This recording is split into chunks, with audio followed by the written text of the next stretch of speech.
All right. I don't know if you got a guy this week for the Derek Carr Put Some Respect on My Name award. I do. Do you want to go first this week? Sure. Okay. Let's hear it. All right, we're going off the normal path here. Off the beaten path. I want to put some respect on a Chico local's name, Casey Smyth. Kind of a crazy situations evolved around here. Casey Smyth is married to Kelly Smyth. They've got 2 boys. They're realtors in Chico. Very well known, very well liked family, and rightfully so. Casey recently came down with a life-threatening illness.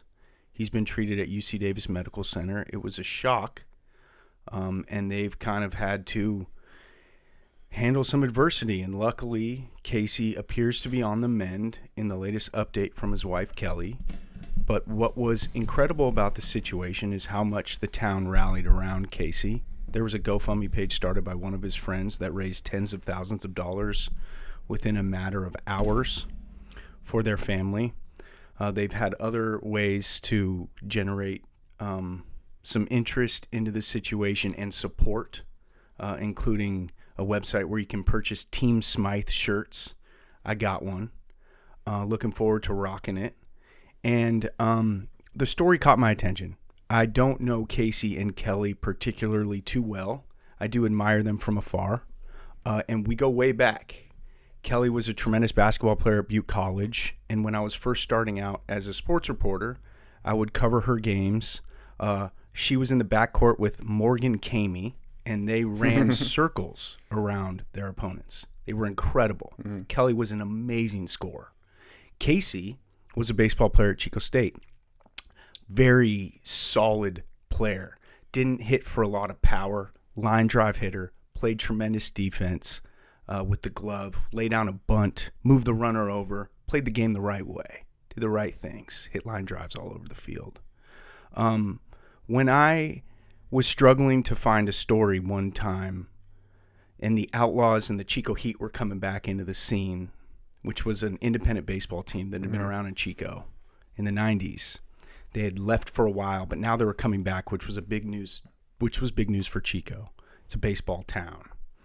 They did a publicity stunt type thing to have tryouts to earn one spot on the roster. They had like 20, 30 guys. Casey was trying out. And I think we all kind of knew how this was going to go, that eventually the roster spot would go to kind of somebody else that the team wanted to. It was totally like a PR type thing they were doing to just generate interest. But anyways, Casey agreed to let me meet him to do a story on him trying out. And it was a tough time of the year in the summer where there's not a lot going on sports-wise, so it's hard to find stories to do.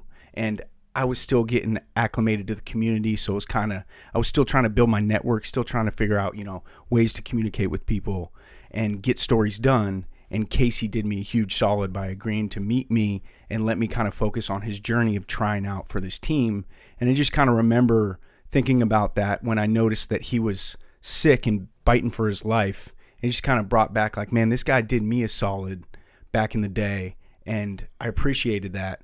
So I just kind of wanted to share a little bit about what's been going on with Casey. And, it meant a lot to me back then for him to let me spotlight trying out for the team and doing a little story on him. And now he's getting better. And, it's good. Hopefully things keep progressing. They're not out of the woods yet, although it's looking good. And so, shout out to the Smyths, shout out to Casey and Kelly, and hopefully things get better here in the Chico community, and because everybody's pulling for them. And I want to put some respect on Casey Smyth's name.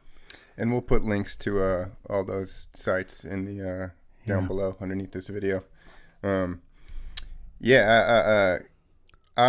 It's funny, like, I've unfortunately had to deal with friends who've passed, and this, thank God, doesn't look like that's going to be the case, regardless of how scary and severe it was. What I want to say is, often when something like that happens, you kind of personalize it. Like, oh, how did this person affect me in my life? What was my experience? And I get a little wary of like, oh wait, am I making this about me right now, not about the other person? But no, it's like so important to relay like how this person made you feel, how they affected your life. Yeah.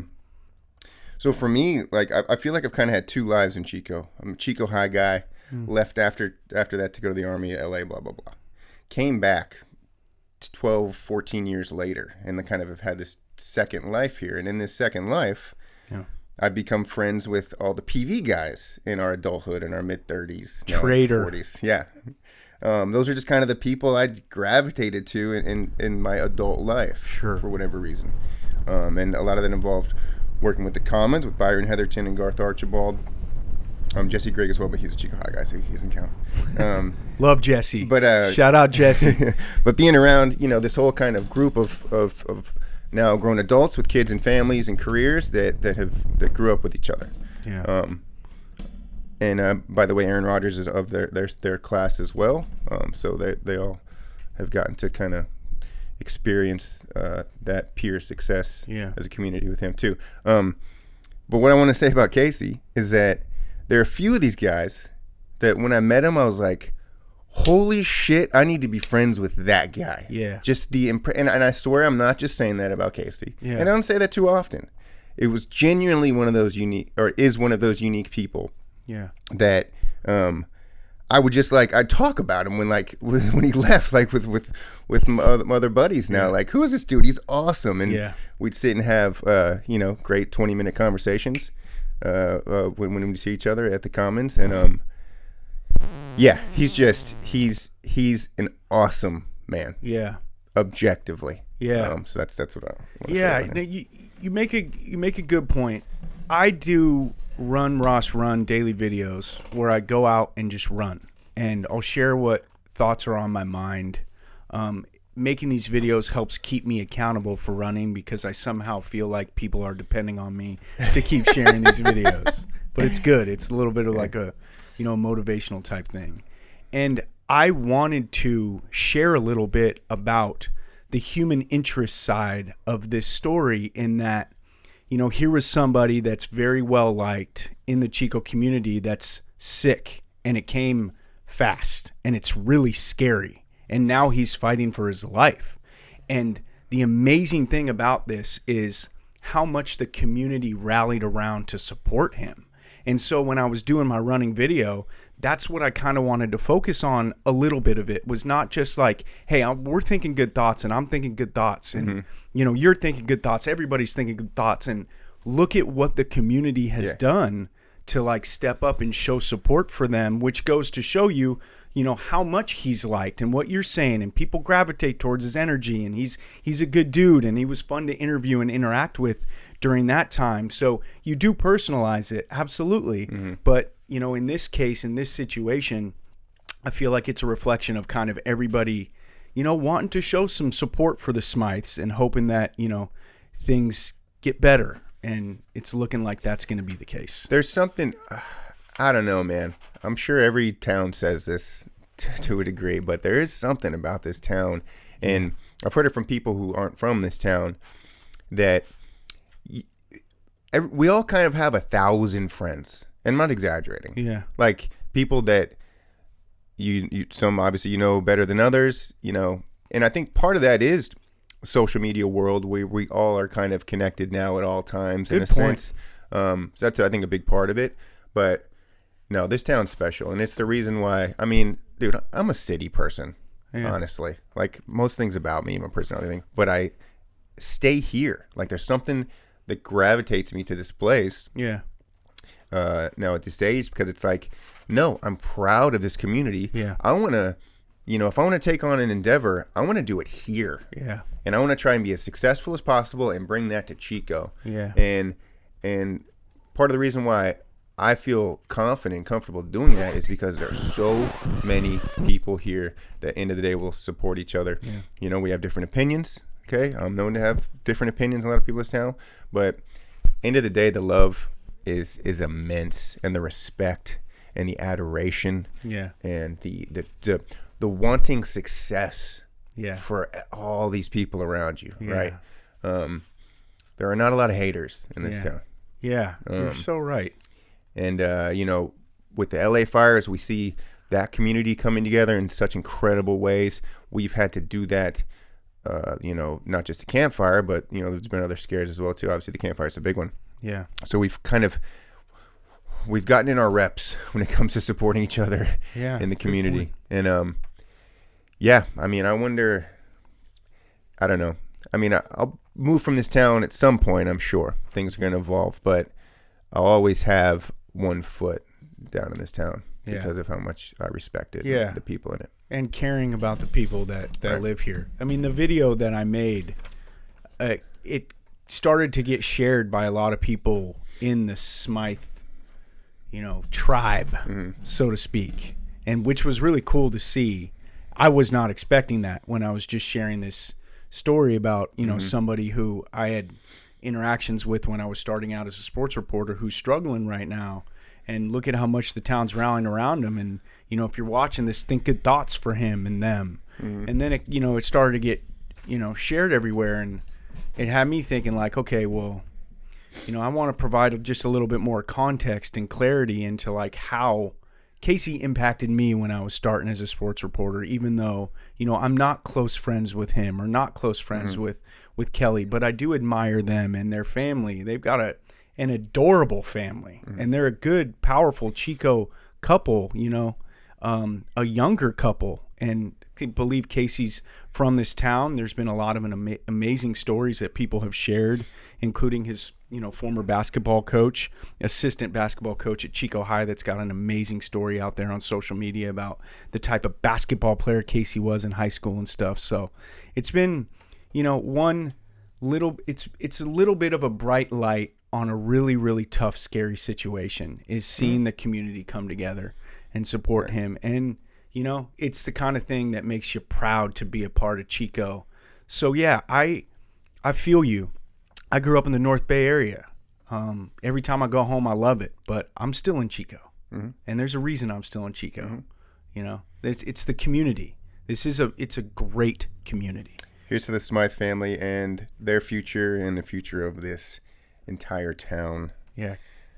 Keep getting well. I'm going to stay on a slightly serious topic as well with the Put Some Respect on My Name Award of the Week. It goes to Bobby Wagner. Okay. This guy, 12 years in the league now as a middle linebacker. Had a nice little battle with Baker last week. Yeah. Some highlights Made there. some good plays. Hopefully he'll be fully healthy on Saturday. A little banged up. I think he has an ankle. And, perennial top of the league in tackles every year kind of guy. I knew when we got him this offseason that it was going to be huge for us. Yeah. But, man, I'm worried. Yeah. Like, how many hits can a man take? Yeah. Like, and it's almost like, you get the Junior Seau story is like the tragic turn of a linebacker in the trenches like this. And it's just like, he seems to be, he's obviously still a brilliant man. I don't know how the spectrum of CTE and how things can progress later on in life and all that stuff. And I think that's the real concern is always down the road. Yeah. I just hope he's going to be okay down the road. Like, does he tackle differently than Seau? I don't know. It worries me, these 12-year linebackers. Yeah. Seems like a lot, dude. Yeah. Yeah. And, similar feeling towards the offensive and defensive linemen that have just such long careers and are smashing helmets literally every single play. You make a good point.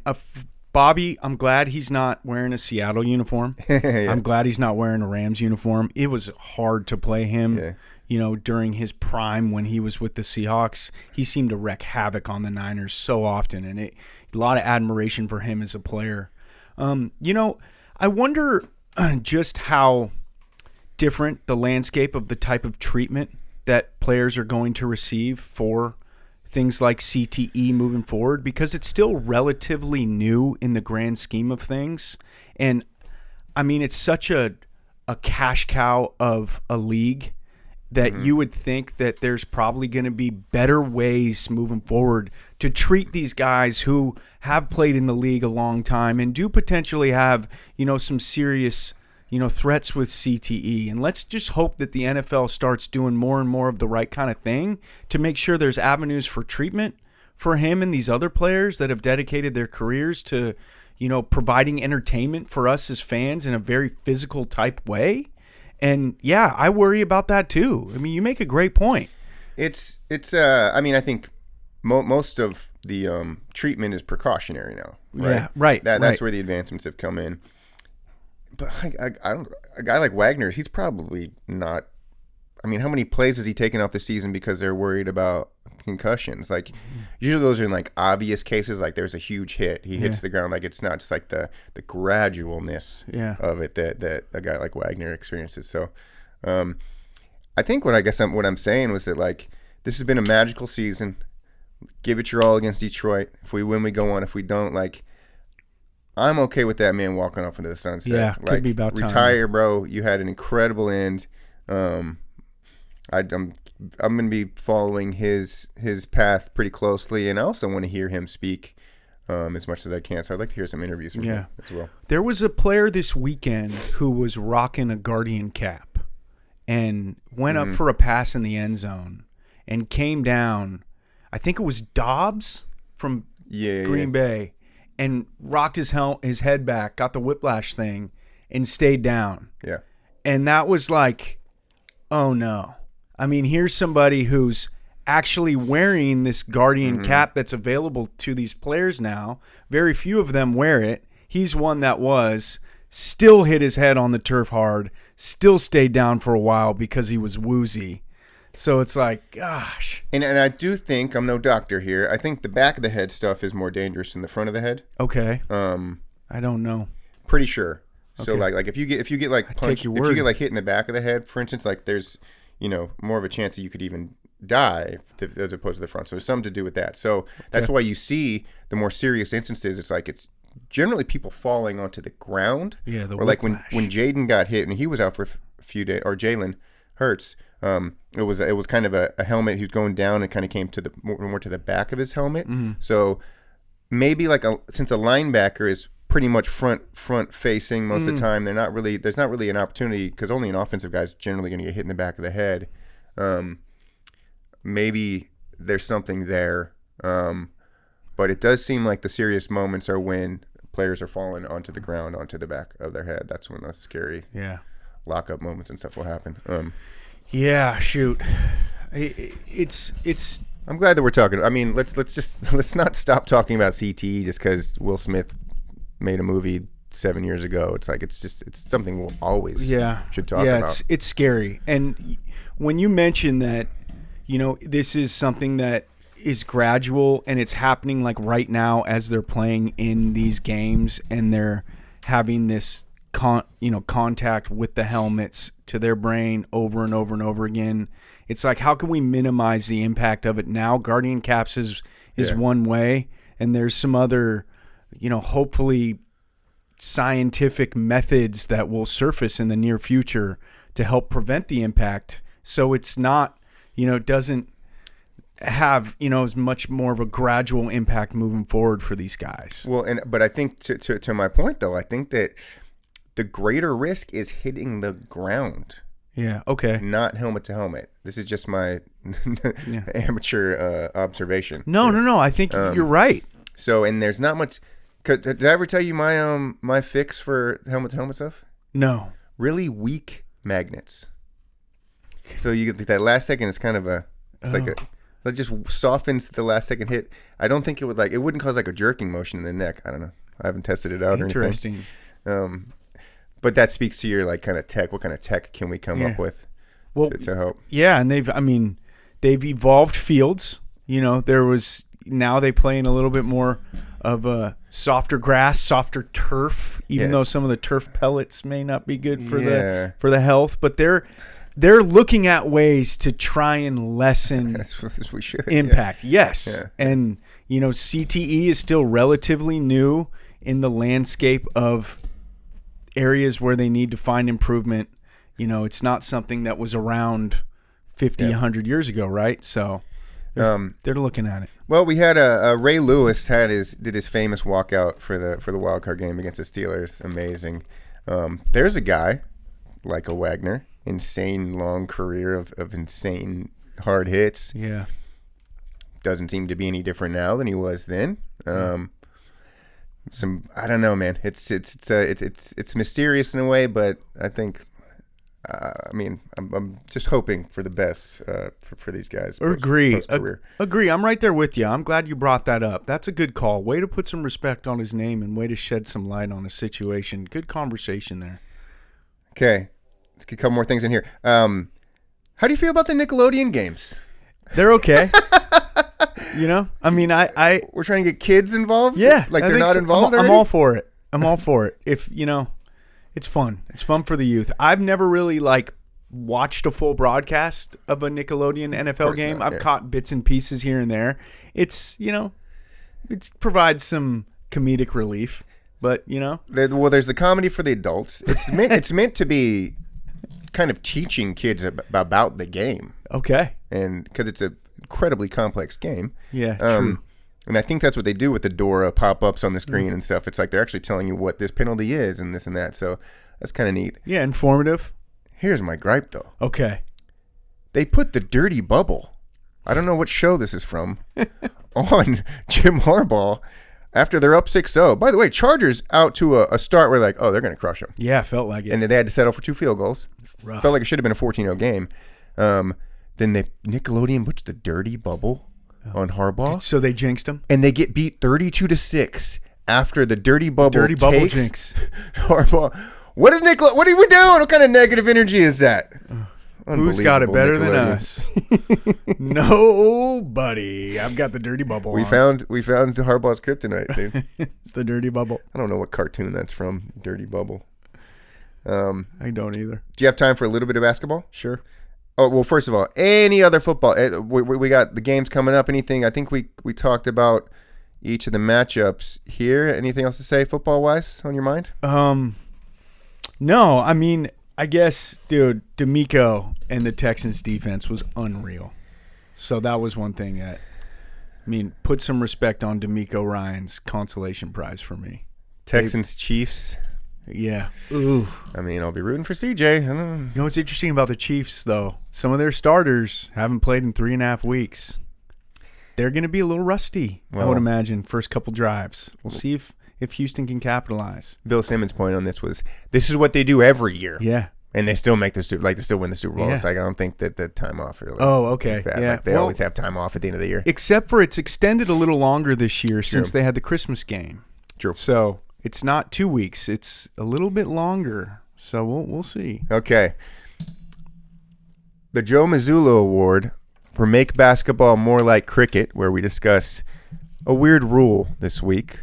This will be the last NFL thing. That Stafford pass, what do you think? Fumble, pass? Oh, gosh. I feel like Stafford is a really, really smart quarterback. Oh, that was a politician's answer to that. What I'm trying to say is that he knew what he was doing. Yeah. And I think he was passing it. I think he was definitely dumping it off. I bet if he went back and watched it, he probably should have been I should have been more demonstrative with my, little side fling. But I do think it was a pass. I think he was trying to get rid of it. Well, and then there's 2 rules that come into play here. There's what's a pass versus a fumble. Okay. And then there's intentional grounding. Oh, yeah. Yeah. I don't know, man. That wasn't a fucking pass to me. That looked like a clear fumble to me. Yeah. Just going down like that.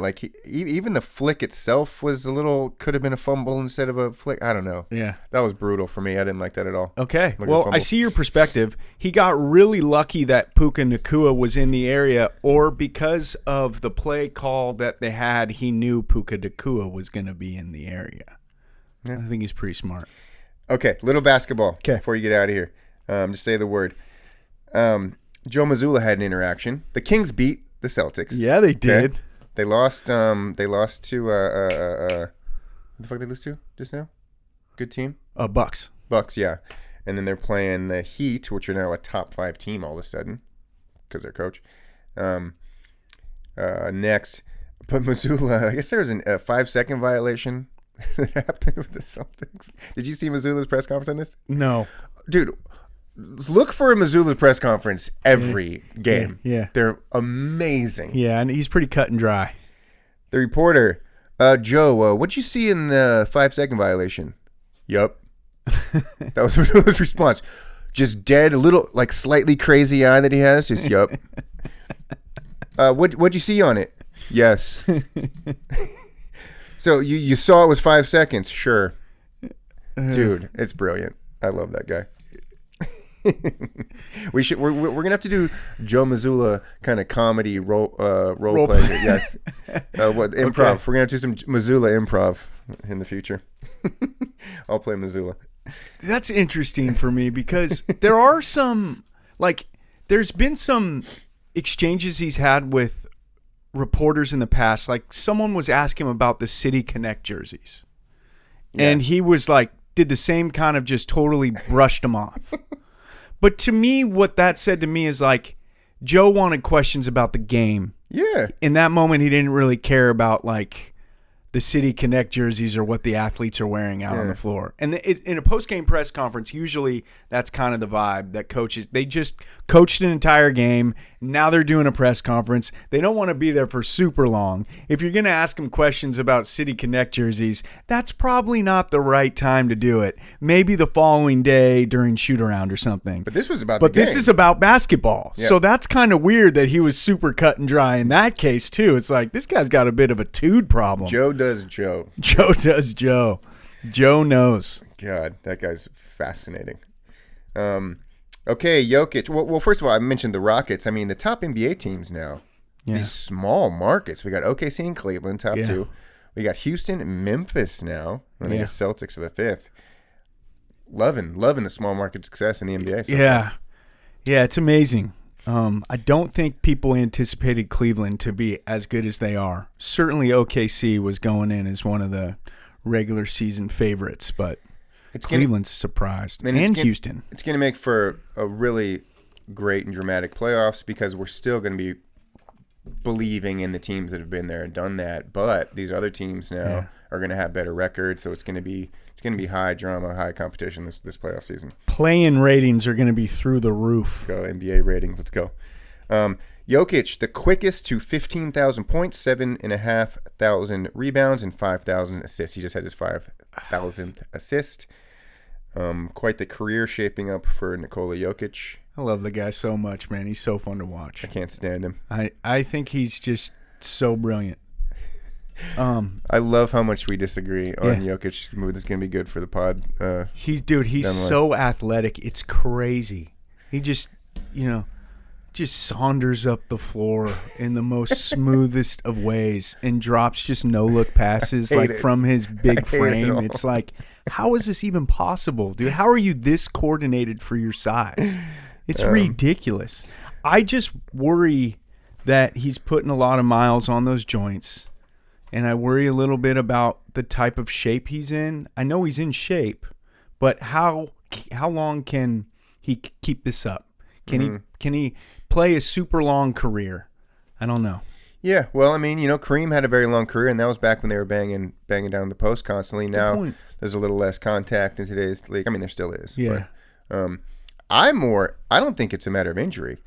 I'm curious when he's going to lose interest. Yeah, right. He's got a lot of other avenues. I could see him just being like, I don't know what season he's in. What, 6, 7, maybe, something like that? I could see him getting to season 11, 12. Yeah. 10 years ahead of him, set to break every record in the world, and just being like, no, I'm done. I've won a couple titles. I want to go tend to my horses back home. Time to ride horse and cart. Yeah. Drake and Steph Curry. Okay. Oh, my God, dude. Curry choosing his side. I don't know. I haven't got into the pop culture here. I don't know much about it. Break this down for me. Drake and LeBron. Supposedly good buddies, right? Okay. Kendrick and Drake happens, right? Yeah. LeBron's always been friends with Kendrick, though. LeBron now in L.A. Okay, Kendrick's town. LeBron gets on this Not Like Us kind of Drake diss ride. He's going to the concerts front and center. Drake is devastated. He's so hurt. So a couple weeks ago, he puts out this song, and it's a vicious song. I mean, at first it's just like a true, like, you broke my heart. We exchanged watches. He used to look after my kids. Like, it's very detailed, and like he's really, really sad and upset by LeBron befriending Kendrick, right? So then, and then there's these lawsuits. Drake files lawsuits against his record label, like, oh, you pushed the song against me, and it's like all this. He's a certain personality type. We'll just say that. And so then this week, or just a couple days ago, he dropped the lawsuit, then filed another one, blah, blah. So Curry, Curry and LeBron, those are the two guys. Those are the two GOATs of this generation, right? In their own right. They have a close relationship. Yeah, they're buddies. They've had a little, finals tiffs, obviously, over the years. Sure. But then Curry going up on the sideline. I guess LeBron's not talking to Drake anymore. Like, he chose his side. Wow. His team Kendrick. Sounds so dramatic. Curry goes and gives Drake a long hug, and I don't know how this is gonna play out with Curry and LeBron here. I gotta get you up. I gotta school you on some Drake. Yeah, you gotta school me on some rap drama game. All right, we're gonna. I don't know if you're ready for it. We kind of came up with new segments. You mentioned to me philosophy. Do you have? I don't even know what this would be. Some type of wisdom that you have to impart onto the masses. Did you come up with this week? We can wait on this. Philosophy for the week. I guess my philosophy for the week would be to not read too much into engages between NBA superstars and a rap mogul. No. We're here for this. No, yes, we are. There could be some drama unfolding there. I don't really want to put a bow on that segment quite yet because, what's interesting about it is if there is something there, then it ruins the opportunity of Curry and LeBron ever wearing the same uniform and going to war together, which would just be so cool. Because you saw what they did together for the U.S. Olympic team this past summer. It was great to see. They played really well together. They played off each other. Curry obviously had an incredible Olympics. And I think a lot of basketball fans, do wonder, what it would be like if LeBron requested a trade and wanted to come to the Warriors. The Warriors tried to get him last year. There was some rumors circulating about that.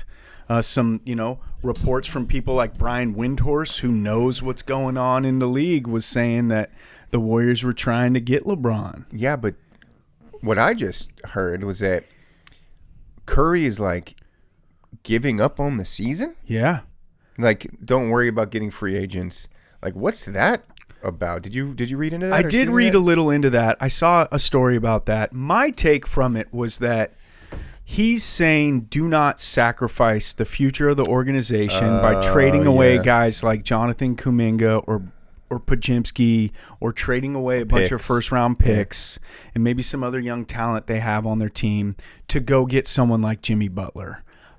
Although for the right piece, like if it was Giannis, they might, they might change their... What do you mean? That would never happen. He's the MVP. No, but, Giannis early in the season, the Bucks have righted the ship, but Giannis early in the season was not happy with where the organization was, and there were some discussions about him potentially wanting out of Milwaukee. And so the point I'm trying to make there is if the right guy is available, maybe, just maybe, Curry would think a little differently. But I think all he's saying is, don't sacrifice the future of the organization. And Butler is obviously the guy that's in seems traded. To be the one he's alluding to.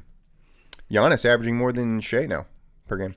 Okay. So that's a battle. Giannis, Shea, Jokic. Those are just the top three MVP candidates. It's already, there's no one else. It's really... Donovan Mitchell, I guess, should be just even in spirit. Agree. He deserves some mention with what he's done. It's amazing how much the Bucks have turned their season around. It was not looking good early, and they've been amazing. It's a long NBA season, just like the NBA is like baseball. Yeah, it's a long season. But it's the Warriors are on the other side of that. You start out 12-3, and now they're below 500. Yeah. They went complete opposite direction. So they're gonna have to figure out what to do. And look, there are ebbs and flows in NFL season, obviously too. So that's what I think I mentioned to you a while ago. Like, I'll start paying. After the Super Bowl ends is the perfect time for me to start paying attention because there are these, like, it's just really uncertain. You don't know who starts hot, who starts bad, what things are going to be looking like come February, March. So I look forward to going all in on basketball here in about a month or so. Cool. Okay, you suggested my segment is my dare ick of the week. Honestly, we'll wait on these segments because I think this has kind of been a heavy podcast, like a little heavier than I thought it was going to be. Okay. I think these pods, I'm like, before you come over, I'm like, thinking of these funny jokes, and like we get a little serious, and that's great. Maybe it's yeah. It's good. Let's get serious, guys. I'm gonna lighten up. My bad. I didn't. I'm gonna no. I didn't know, bro. I have an ick. It's a very big one, and maybe I'll put it to rest. Okay. Ironically, it kind of speaks to the whole point of not speaking out against certain things. What's your ick, man? Okay, fine. Give me your ick. Look, I grew up a progressive Democrat, right? I kind of associate the Democratic Party with like academics and like people that believe in, doing what they can to help the community instead of like pure individualism and stuff. That's kind of the root of our political parties, right? Okay. There's wisdom in both. We want individualism, and we want to help our community. My thing is like, for me, it's like, you go to universities, most professors are going to be Democrats. It's intertwined, like academia, the arts, all that stuff. It's kind of married to the Democratic Party and progressivism, and that's fine. So I guess my point is I've always been critical of conservative policies, Republican policies, right? Yeah. That's fine. That's what it's all about. We argue policies. What's the best way to get to the kind of common goal that we all want, or do we want a common goal? But then Trump comes along, and it became about the people instead of the policy. Mm-hmm. And the guy was so like vicious and just such a shit talker and just like kind of this ugly kind of like specifically about the opposing party. It's like whether you're painting them as like enemy of the people or it's like this narrative that he built, which is what's the thing that's driven me crazy is that like those guys are horrible or they're ruining the country or that's like it's like this real vitriolic like ugly perception of the other party that's now obviously trickled down. Yeah. So it's become this thing where it's like to me now Republicans are just like really fucking vicious and mean, like they hate Democrats, like they want them gone, like it's like if they could Thanos the Democratic Party like they would. And like, it just sucks. And I think the mentality of a lot of Democrats is like, the big saying is like, when they go low, we go high, right? And then, well, that didn't work out. They won the election going low. And it's like, so that whole battle. I've always been like, fuck that. I'm going to go lower than you. Because like Democrats aren't, a professor is not going to go low at their student if a student's talking shit, right? You got to take the high road. Yeah. It's like, that's the wiser approach to things. Is, right. Don't sink to their level. Show the example. And I've just been like, dude, I think it's a disadvantage. So like on my public forums, I'm always going at them, right? Okay. And then the irony or like the hypocrisy is like then you'll get pearl clutching from them, like, how dare you talk to me like that? Like, you've been calling it libtards for like 8 years or this and that, like.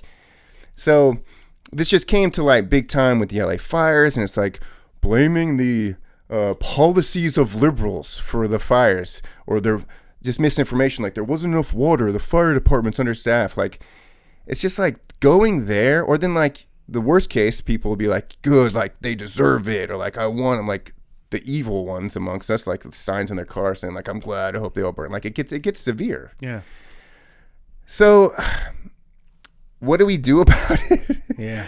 I don't know, but it's an obvious ick. Yeah. And like, just stop fucking loathing and hating other people. And like, I think hopefully now that they've gained all this power, they should be backing off this. They have the power. There still seems to be a huge anger and hatred though from like non-Californian Republicans to California. Like California is like just the poster child for this, right? Yeah. So obviously you're going to feel defensive, and it's a big like F you if you can like talk about California this way. My final statement is just like, look, dude, don't obsessively hate a group of people. Like, if you don't like California, you're not from here, like, okay, fine. But just keep it to yourself. Yeah. Like, it's just this, like, jumping on the internet to, like, proactively hate people. It's just like, I don't know. I'm not thinking about you, Idaho. Like, knock yourself out. Do your thing. Yeah. Like, just stop obsessing over us, MAGA. Over us. And I'm not, you didn't know I was going to say this. I have no idea what your political stance is.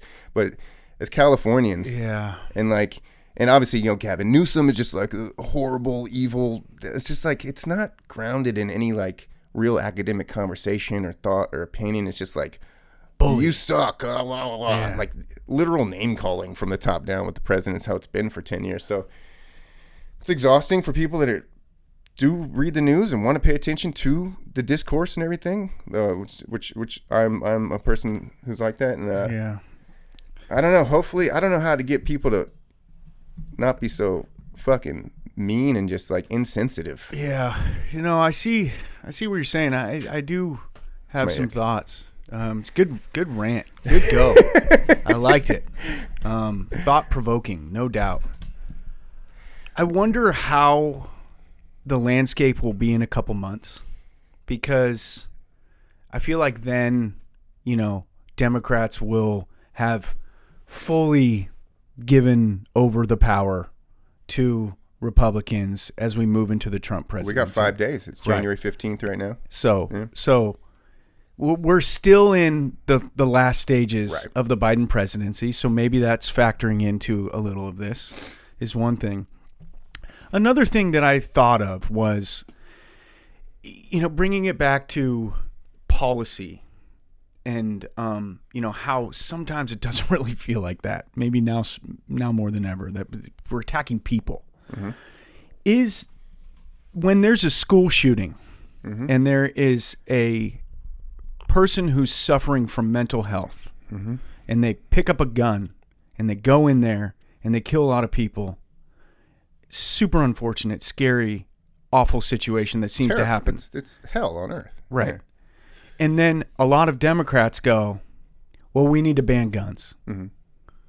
And then is it similar in that, like, in those situations, Democrats go right to the policy of, like, this is why it happened, whereas, like, some, conservatives and right-wing people go, wait a second, like, this person was obviously mentally sick. Now, there should be, there should be ways to get people more solutions to mental health problems. And that's been a push from one side for a long time, from one administration, right?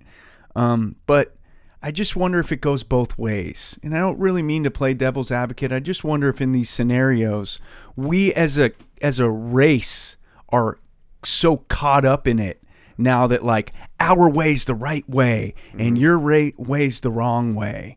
And it just so happens that right now here in California with the fires burning, it feels a little like we're facing some of that wrath when it's like people are freaking dying and we shouldn't really be focused on that. Do I make sense at all? Yeah, I mean, at the end of the day, it does come down to who knows what they're talking about. Yeah, okay, yeah. Who understands because to be fair, it is very complex. Domestic stuff, obviously international action is even probably more complex and harder to understand as to why we do what we do overseas. But that's really what it comes down to. So that's why that's why college is important, right? Yeah. Like it takes work to become smart. Yeah. To have good opinions. It doesn't just fucking... Yeah.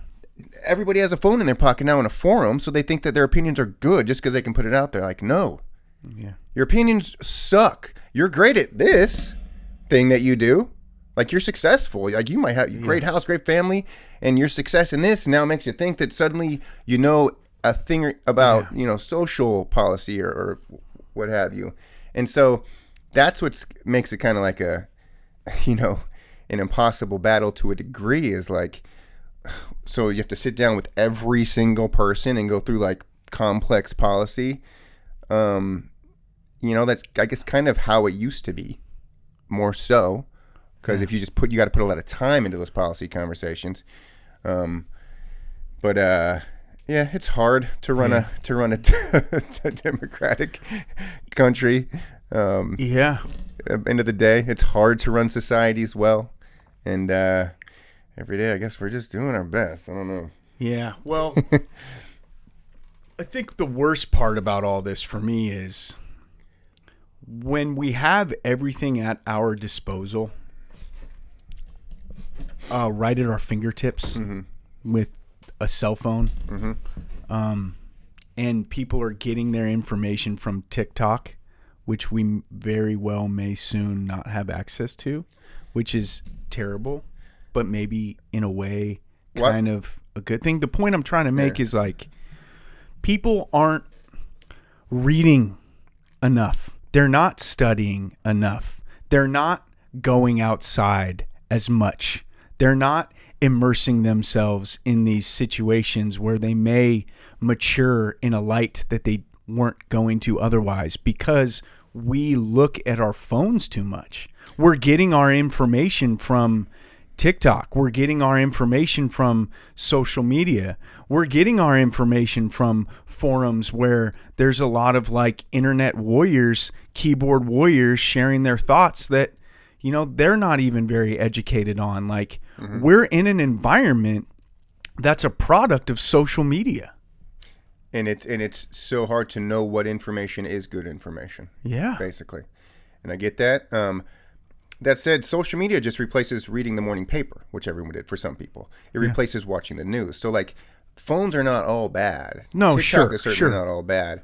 It's, TikTok's great. It's just knowing what information is good and what isn't. And by the way, when you're the president and you say the press is the enemy of the people, it's because press is academic, and there are people that went through college to get to these points and have a bunch of experience. So they're going to be more likely to maybe talk about certain things or express certain opinions. Right. And that's where Fox News comes in to counter that, blah, blah, blah. But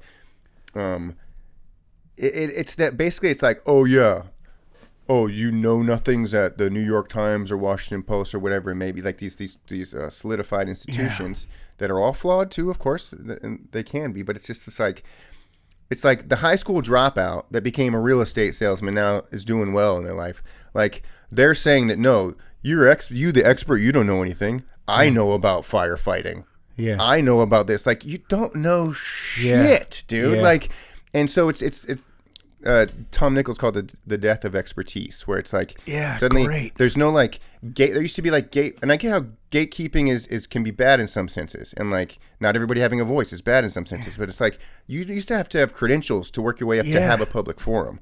Now you don't, so it's just like a fucking free for all. It is, and so I guess if I'm gonna give a final point, college is very important. The humanities are very important. Yeah, agree. Like English degrees, communications, like those things that like people shit on, like, oh, it's a scam. Like, shut the fuck up, dude. Yeah, it's tough. Enjoy your career that you're doing well at. Like, they're different fields. Yeah. Like, and like, it's just, that's not like respected or like, it's not thought of like that. It's like, oh, you had a English degree. What are you going to do with that? Like, it's, no, that's so you discuss ethics and morality and, you know, sociology and all these things. It's like, that's what those people are doing. They're putting their time into those things. So, there's a lot of experts on everything. And everybody, but everybody thinks they're I feel like that's a product of social media, like in a weird way. Like it's a fallout. It's an effect of like, I can, like, I do these running videos, and I've been running for about a year and a half now, and I did a stretch where I ran 7 miles every day for 110 days.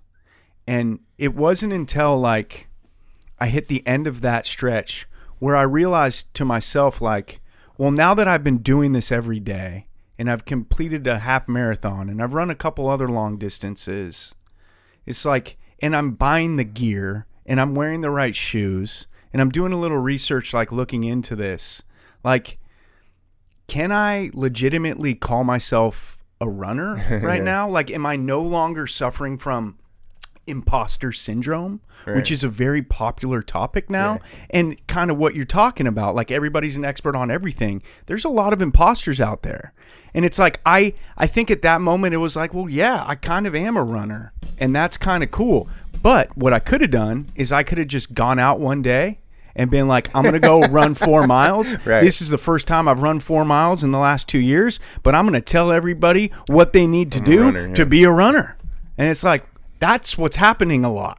Right. And it's like, no. Like, you actually need to live that lifestyle. You need to learn about it. You need to immerse yourself in that culture before you can, like, act like an expert. And let's be real. I'm like, if I'm a runner, I'm a very amateur runner. Yeah. You know, like there's still a lot I would have to do before I consider myself like an expert on running. It takes a decade. Yeah. In a field. You know? Yeah.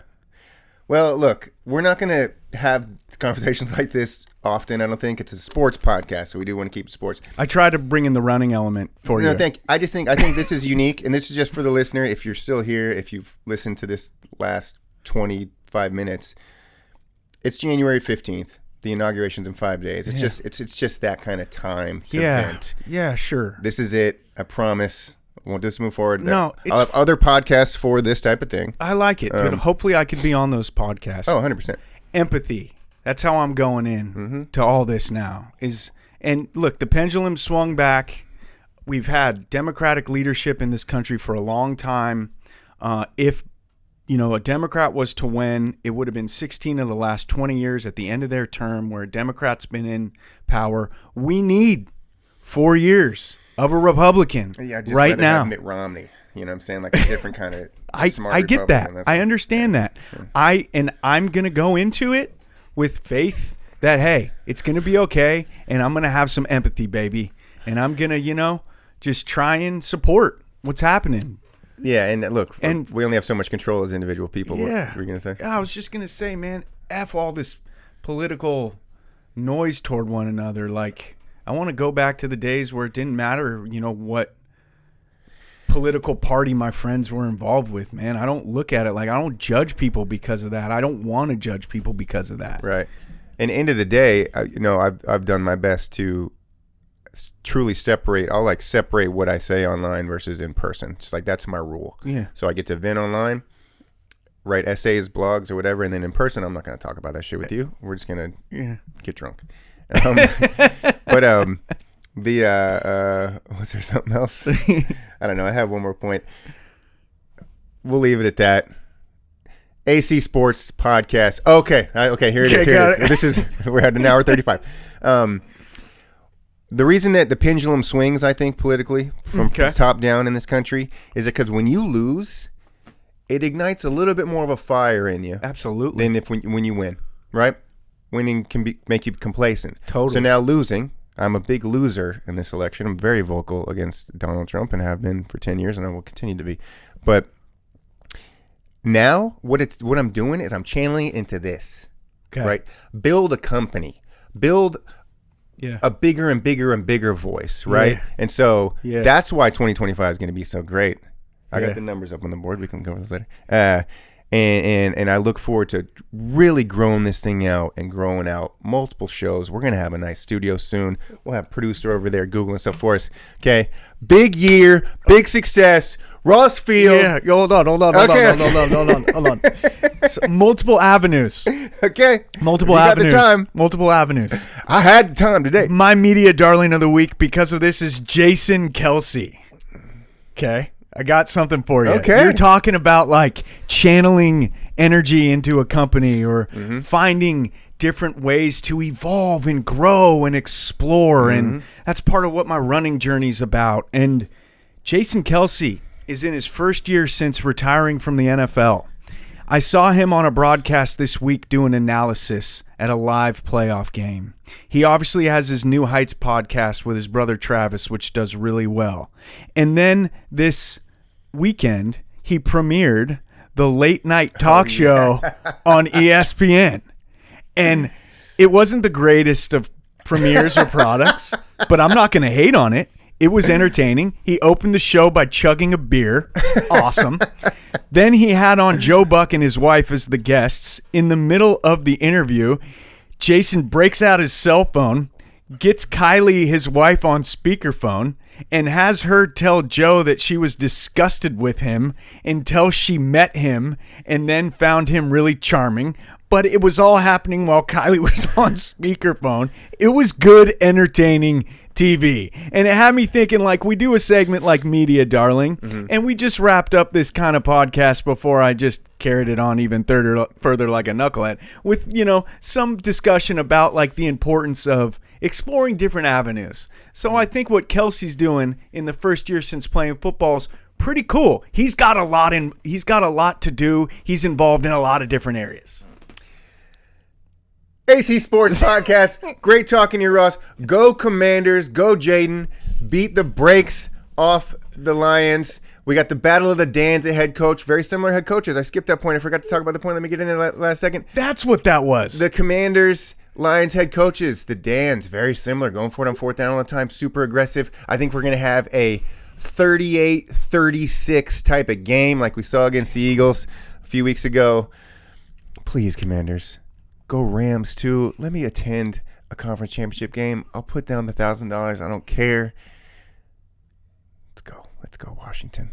Ross, great pod. We always bring something different for every week. That's for sure. Yeah.